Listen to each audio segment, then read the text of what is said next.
आप न्यूट्रल होके क्यों तकरीर नहीं करते? आप जेईवाई में जब हो तो फिर वहां के प्लेटफॉर्म से आप ठीक है, लेकिन जब आप मिंबर पे बैठे हो दीन की बात करने के लिए, फिर लोग आपसे मौलाना फजल रहमान के फजाइल सुनने के लिए नहीं बैठे हुए आपके पास, फिर आपसे हक सुनने के लिए बैठे हुए। तो आप किसी को फेवर ना करें, सियासी जलसे में जरूर बात करें। जो बयान आया है ना, जज्बाती बयान, और इससे बच्चे तो बेचारे सादा लौह बच्चे तो इन जज्बाती चीजों से मुतासर होते हैं, पढ़े लिखे लोग इन चीजों से मुतासर नहीं होते, वो तज्जिया करते हैं। तो केपीके में अगर हुकूमत ने अवाम को खरीद लिया है, तो उलमा को खरीद लिया, तो केपीके में आपके बहुत सारे रिलेटिव हैं होंगे यकीनन, जाओ फोन करो उनको, क्या खरीदा है भाई। और वो जो शराइतनामा पढ़ के सुनाया गया है हजरत मौलाना अली जालंधरी साहब की तरफ से, फर्ज कर लो वो ठीक भी है, तो उसमें कौन सी गलत बात लिखी हुई है? वफाकुल मदारिस से जब किसी मदरसे का इल्हाक होता है, इसी टाइप की शर्तें उसमें भी लिखी हुई है, रियासत के खिलाफ नहीं जाएंगे, ये नहीं होगा, वो सारी शर्तें तो कॉमन सेंस की है। हाँ, ये नहीं होना चाहिए कि इमाम को लिखा हुआ खुतबा दिया जाए, इसके हम खिलाफ है, इमाम अपनी मर्जी से बयान करेंगे। और बाकी ये कि हुकूमत 25,000 में उलमा को खरीद लेगी। असल में जितने पंजाब के उलमा है ना, जब मेरा बयान गया वो सारे खुश है मेरे बयान से।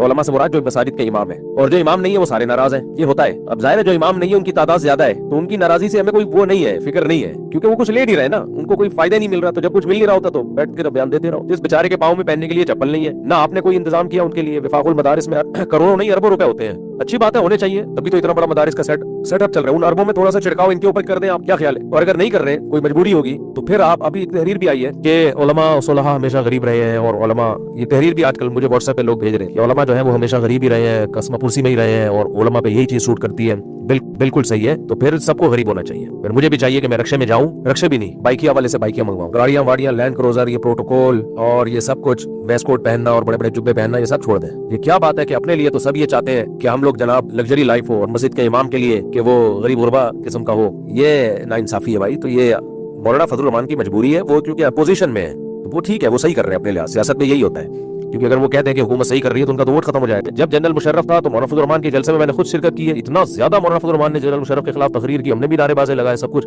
लेकिन जब मौलाना फजल रहमान इत्तेहादी बन गए तो वो नहीं थे। तो ये सियासत में चल रहा है, इसमें मैं किसी को बुरा भला नहीं कह रहा, ये सब ये सियासत का हिस्सा है। जमहूरियत इसी का नाम है। तो हम थोड़ी सियासत में है भाई, हम तो जाते हैं वोट देके आ जाते हैं, जो हमें अच्छा लगता है, बस खत्म। तो इसलिए हमारी मजबूरी नहीं है, आपकी मजबूरी है। आप जो कर रहे हैं आपके लिहाज से ठीक कर रहे हैं आप। हुकूमत ने जब इमामों को लगाम देनी होगी ना, वो 15-20 हजार में नहीं देगी लगाम। गवर्नमेंट जब आ जाए ना किसी के खिलाफ, चाहे अदल करे चाहे जुल्म करके करे, एक अलग बहस है। इमरान खान पीटीआई, इमरान खान माजी करीब में इमरान खान से ज्यादा पावरफुल कोई वजीर आजम, कोई हीरो आया है? लोग जिसको हीरो मानते हैं, मैं हीरो नहीं कह रहा, फिर वो एक नई बहस छिड़ जाएगी कि आपने इसको हीरो कैसे कह दिया। अवाम कह रही है, ये तो मानते हो ना अवाम के। आज इमरान खान जेल से छूट के आए, बिला मुकाबला जीतेगा कि नहीं जीतेगा, कतई नजर इससे कि वो सही है गलत है, वो एक अलग बहस है, मैं उसमें नहीं पढ़ रहा। पब्लिक क्या कर रही है? इतना मजबूत आदमी, उसको गिरा भी दिया, और इलेक्शन में लाजमी जीतना था उसने, लेकिन जो कुछ इलेक्शन में हुआ है, हम तो ये हक बयान कर रहे हैं, मगर एस्टेब्लिशमेंट के पिट्ठू होते हैं ना, हम ये हक बयान नहीं करते कि उसको जबरदस्ती हराया गया इमरान खान को। आप ये बोलो कि उसको जबरदस्ती हराया गया, आप नहीं बोलोगे क्योंकि आप उस वक्त उसके गिराने वालों में से थे। आप उस वक्त बोलोगे जब आपको भी हराया जाए। तो ये सभी बोल रहे होते हैं, इसमें कोई वो नहीं है, ये सब बोल रहे होते हैं। हम तो उस वक्त भी बोल रहे थे भाई इलेक्शन में 100% धांधली हुई है,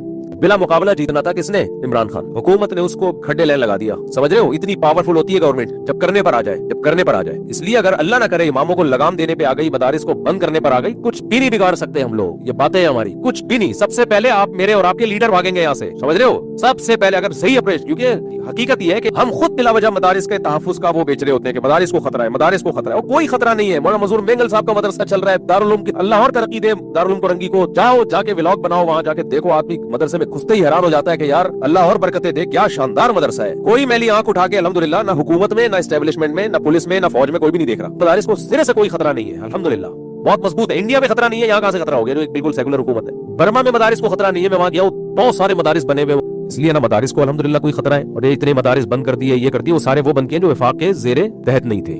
केपीके में और जगह जगह जो बहुत सारे मदारिस बंद किए, वो सारे वो बंद किए जो वफाकुल मदारिस के बोर्ड में नहीं है। आप वफाकुल मदारिस के बोर्ड में आ जाओ, आप महफूज हो जाओगे। अब मैं इससे कहूँ कि वफाकुल मदारिस हुकूमत का पिट्ठू है, ये इल्जाम गलत होगा क्या नहीं होगा कि जो वफाकुल मदारिस में आता है वो महफूज हो जाता है?